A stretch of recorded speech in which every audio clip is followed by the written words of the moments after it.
حي على الفلاح.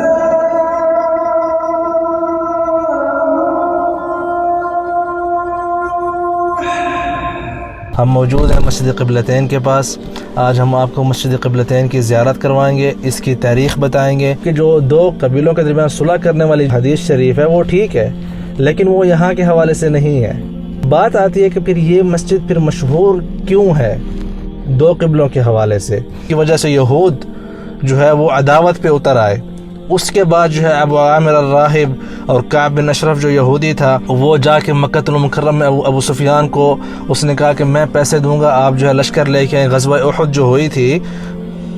بسم اللہ الرحمن الرحیم، السلام علیکم ورحمۃ اللہ وبرکاتہ۔ میں ہوں زبیر ریاض، مدینہ منورہ سے۔ آج ہم موجود ہیں مسجد قبلتین کے پاس۔ آج ہم آپ کو مسجد قبلتین کی زیارت کروائیں گے اور اس کی تاریخ بتائیں گے، قبلہ جو ہے کس وقت تبدیل ہوا، کیسے تبدیل ہوا اور اس کی حقائق کیا ہیں، اور ساتھ ہی میں جو ہے ہم آپ کو ایسی جگہ کی زیارت کروائیں گے جس کے بارے میں نبی صلی اللہ علیہ وسلم نے فرمایا تھا کہ قیامت کے دن اس قبرستان سے لے کر جو ہے آسمان تک جو ہے نور ہی نور ہوگا، اور اس میں سے جو ہے 70,000 ایسے بندے نکلیں گے قیامت والے دن جن کے چہرے جو ہے وہ جو 14ویں کا چاند ہے اس کی ماند ہوں گے۔ تو یہ سب آپ کو دیکھنا ہے، تو ہمارے ساتھ آئیے اور ویڈیو مکمل دیکھیں۔ سب سے پہلے نماز فرض ہوئی تھی جب آپ صلی اللہ علیہ وسلم نبوت کے 10ویں سال میں جو ہے، جب آپ حضرت خدیجہ رضی اللہ عنہ کی وفات اور حضرت ابو طالب کی جو ہے وصال کے بعد آپ صلی اللہ علیہ وسلم اسراء والمعراج کے سفر پہ گئے تھے۔ اسراء جو ہے وہ مکہ سے لے کر بیت المقدس کا سفر کو اسراء کہتے ہیں، اور معراج جو ہے مسجد اقصی سے جو سفر تھا نبی صلی اللہ علیہ وسلم کا آسمان کی طرف، اس سفر کو معراج کہتے ہیں۔ اس کے بارے میں انشاءاللہ ہم تفصیلی ویڈیو اس چینل پہ پوسٹ کریں گے۔ اگر آپ نے چینل ابھی تک سبسکرائب نہیں کیا تو آپ کر لیں، کیونکہ ہم اسلامی قصص اور مقامات مقدسہ کی زیارت کے حوالے سے جو ہے ہم پوسٹیں کرتے رہتے ہیں۔ اس چینل پہ ویکلی ہم ایک ویڈیو ضرور ڈالتے ہیں، اس کے علاوہ ڈیلی جو ہے ہم مکہ مدینہ کے حوالے سے شارٹ ویڈیو جو ہے اس چینل پہ پوسٹ کرتے ہیں۔ تو نماز فرض ہوئی تھی تب اس سن میں، مطلب نبوت کے 10ویں سال اور ہجرت سے 3 سال پہلے۔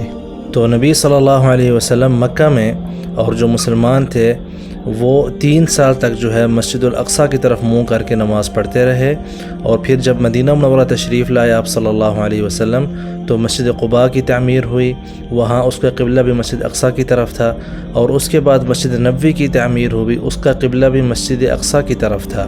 تو اس طرح مسلمان جو ہے کل ملا کے 4 سال اور 4 یا 5 مہینے جو ہے مسجد اقصی کی طرف منہ کر کے نماز پڑھتے رہے۔ تو یہ صرف ایک مسجد نہیں ہے جہاں پہ دو قبلوں کی طرف نماز پڑھی گئی، اسی وجہ سے کیونکہ قبلہ جو ہے پہلے سے مسجد اقصی کی طرف تھا، اور اس سے پہلے جو ہے یعقوب علیہ السلام کے زمانے تک قبلہ جو ہے کعبۃ اللہ، مطلب جہاں پہ ابھی ہے اس طرف تھا۔ تو پہلی غلط فہمی جو ہے وہ یوں دور ہو گئی ہے۔ جو دوسری غلط فہمی ہے کہ نبی صلی اللہ علیہ وسلم بذات خود جب قبلہ تبدیل ہوا یہاں پہ نماز پڑھا رہے تھے، اور اس سے پہلے آپ صلی اللہ علیہ وسلم نے 2 قبیلوں کے درمیان صلح کروائی، تو اس کے بدلے میں اللہ پاک نے جو ہے قبلہ تبدیل کر دیا تھا۔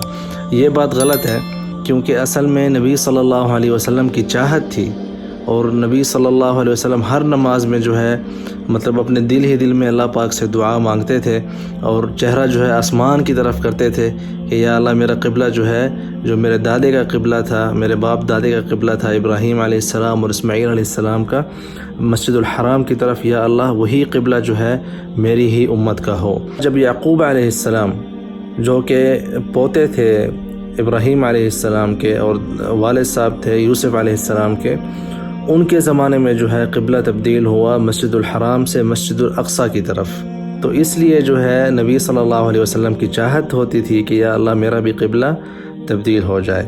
اب آتے ہیں کہ پھر بھائی یہ مسجد مشہور کیوں ہے 2 قبلوں کے حوالے سے۔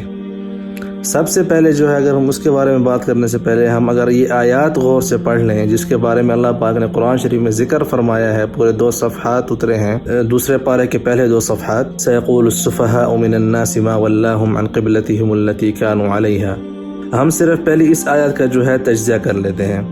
سب سے پہلے اللہ پاک نے جو ہے فرمایا کہ سَيَقُولُ السُّفَهَاء، کہ بے عقل اور بے ایمان لوگ اعتراض کریں گے اور پوچھیں گے کہ ان لوگوں نے قبلہ کیوں تبدیل کیا۔ اس کا مطلب ہے اس کے مقابلے میں جو اہل ایمان اور اہل عقل ہوں گے وہ اعتراض نہیں کریں گے۔ بس اتنی مختصر سی بات آپ سمجھ جائیں تو آپ کو ساری بات جو ہے سمجھ آ جائے گی۔ وہ کیسے، ابھی آگے 1 منٹ میں۔ وہ ایسے کہ جب قبلہ تبدیل ہوا ہجرت کے 16ویں یا 17ویں مہینے میں، تو آپ صلی اللہ علیہ وسلم نے صحابہ کو بھیجا کہ آس پاس کی جتنی بھی بستیاں ہیں ان کو جا کے خبر دو کہ قبلہ جو ہے تبدیل ہو چکا ہے۔ تو جو صحابی مسجد نبوی سے نکلا، اچھا ایک بات اور بھی نوٹ کر لیں کہ قبلہ تبدیل ہوا تھا ظہر کی نماز کے وقت۔ اس کے بعد جب ایک صحابی وہاں سے نکلا اور مسجد قبلتین والے علاقے میں پہنچا جہاں پہ بنی سلمہ رہتے تھے، تو یہاں پہ یہ لوگ عصر کی نماز پڑھ رہے تھے اور ان لوگوں نے 2 رکعتیں پڑھ لی تھیں۔ تو اس نے پیچھے سے آ کے کہا کہ اللہ کے رسول کا حکم ہے، قبلہ جو ہے تبدیل ہو چکا ہے مسجد الاقصی سے مسجد الحرام مکہ المکرمہ کی طرف، کیونکہ یہ اہل ایمان تھے۔ جیسے کہ میں نے آپ کو فرمایا کہ اللہ پاک نے فرمایا کہ سیقول السفہاء، کہ بے عقل اور بے ایمان لوگ اعتراض کریں گے، لیکن یہ کیونکہ اہل ایمان تھے تو انہوں نے یہ نہیں پوچھا کہ 2 بن رہے ہیں یا 1 اور 1 11 بن رہے ہیں، تو انہوں نے فوراً ہی اسی نماز کے دوران اپنا قبلہ تبدیل کر لیا، جس کی وجہ سے یہ مسجد مشہور ہوئی 2 قبلوں والی مسجد۔ تو یہ وجہ تھی اس کی کہ کیوں یہ مسجد مشہور ہوئی ہے 2 قبلوں کے حوالے سے۔ تو انہوں نے ایک ہی نماز جو ہے 2 قبلوں کی طرف پڑھی تھی۔ تو یہ جو ہے آپ اپنا مطلب پس منظر جو ہے قبلہ کی تبدیلی کا، امید ہے آپ کو اچھی طرح سمجھ آیا ہوگا۔ اب میں آپ کو بتاتا ہوں اس قبلہ کی تبدیلی کے اثرات کیا ہوئے۔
قبلے کی تبدیلی سے پہلے جو ہے غزوہ بدر ہوئی تھی، ٹھیک ہے. اس کے بعد اہل مکہ جو ہے ان میں اتنی ہمت نہیں تھی کہ وہ مدینہ پر حملہ کر سکیں، لیکن یہود جو تھے جن کے ساتھ نبی صلی اللہ علیہ وسلم کا معاہدہ تھا مدینہ منورہ میں، وہ لوگ بھی مطلب کھلے عام معاہدے کی خلاف ورزی نہیں کر سکتے تھے. تو انہوں نے کیا کیا، ابو عامر الراہب اور کعب بن اشرف جو یہودیوں کا سردار تھا، انہوں نے اہل مکہ کو ورغلایا کہ آپ مدینہ پر حملہ کریں، ہم مسلمانوں کا ساتھ نہیں دیں گے. اگر آپ کو یاد ہو، میں نے غزوہ احد کے بارے میں 3 ویڈیو بنائی ہیں، یہ اوپر آپ کو نظر آ رہی ہوں گی، یہاں پہ آپ کلک کر کے دیکھ سکتے ہیں، یا نیچے ڈسکرپشن میں اس کا لنک بھی دے دوں گا. غزوہ احد میں جو ہے 300 منافقین کس بات کو بہانہ بنا کے واپس آئے تھے؟ ان کا یہ بہانہ تھا کہ ہمارا آپ کے ساتھ یہ عہد تھا کہ ہم مدینہ شہر پر جب کوئی حملہ کرے گا تو ہم آپ کا ساتھ دیں گے، کیونکہ اگر آپ اب شہر سے باہر جا رہے ہیں احد پہاڑ پر جنگ کرنے کے لیے تو ہم آپ کا ساتھ نہیں دیں گے. تو ان کی یہ حجت تھی. تو قبلہ کی جو تبدیلی ہے یہ اسلامی تاریخ میں بہت بڑا واقعہ ہے. تو اس کے بعد ابو عامر الراہب اور کعب بن اشرف جو یہودی تھے، جب مسجد اقصی سے قبلہ تبدیل ہوا تو انہوں نے اپنی دشمنی جو ہے دکھانی شروع کی. تو اس کے بعد جو ہے غزوہ احد بھی ہوئی، اور غزوہ خندق میں بھی جو ہے یہودیوں نے سازش کی تھی، جس کے بعد غزوہ خندق کے فوراً بعد نبی صلی اللہ علیہ وسلم نے پورا 1 مہینہ جو ہے یہودیوں کا محاصرہ کیا، اور اس کے بعد وہ انشاءاللہ ہم پھر کسی اور ویڈیو میں تفصیل کے ساتھ بات کریں گے. تو اگر آپ ہمارے چینل کے ساتھ جڑے رہیں گے تو انشاءاللہ امید ہے آپ جو اسلامی واقعات ہیں اور جو اسلامی زیارات کے وہ مراکز ہیں یہاں پہ، یا جو بھی تاریخی مقامات ہیں، ہم ان کے پیچھے جو اصل پس منظر ہے اور اس کے جو تاریخی واقعات ہیں انشاءاللہ آپ تک پہنچاتے رہیں گے. تو ہمارے ساتھ جڑے رہیں. آپ کو جو ہے وہ قبرستان بھی دکھاتے ہیں جس کے بارے میں نبی صلی اللہ علیہ وسلم نے فرمایا تھا کہ اس قبرستان سے قیامت کے دن جو ہے زمین سے لے کر آسمان تک نور ہی نور ہوگا. اور دوسرا آپ نے فرمایا تھا کہ اس قبرستان سے 70,000 ایسے بندے نکلیں گے جن کے چہرے جو ہے 14ویں کے چاند کے مطابق جو ہے پر نور ہوں گے. اور یہاں پہ جو قبیلہ رہتا تھا ان کا نام تھا بنی سلمہ. بنی سلمہ نے ایک مرتبہ نبی صلی اللہ علیہ وسلم سے اجازت مانگی تھی کہ یا رسول اللہ ہم مسجد نبوی کے پاس آ جاتے ہیں یہاں سے نقل مکانی کر کے. تو اللہ کے نبی نے انہیں منع فرمایا تھا کہ نہیں، آپ یہاں سے نقل مکانی نہ کریں، آپ لوگوں کی جو ہے تاریخ لکھی جائے گی. تو یہ نبی صلی اللہ علیہ وسلم کی دعا ہے کہ ان کی تاریخ جو ہے آج 1400 سال بعد بھی مسجد قبلتین اور اس قبرستان کے حوالے سے جو ہے وہ موجود ہے. تو اللہ پاک کی رحمتیں ہوں ان صحاب پر اور ان کی اولاد پر، اور اللہ پاک ہم کو بھی جو ہے ان کے ساتھ جنت میں انشاءاللہ داخل فرمائے. آپ سب سے گزارش ہے ویڈیو کو لائک کریں، شیئر کریں اور چینل کو سبسکرائب کریں. آپ سے ملاقات ہوگی اگلی ویڈیو میں انشاءاللہ.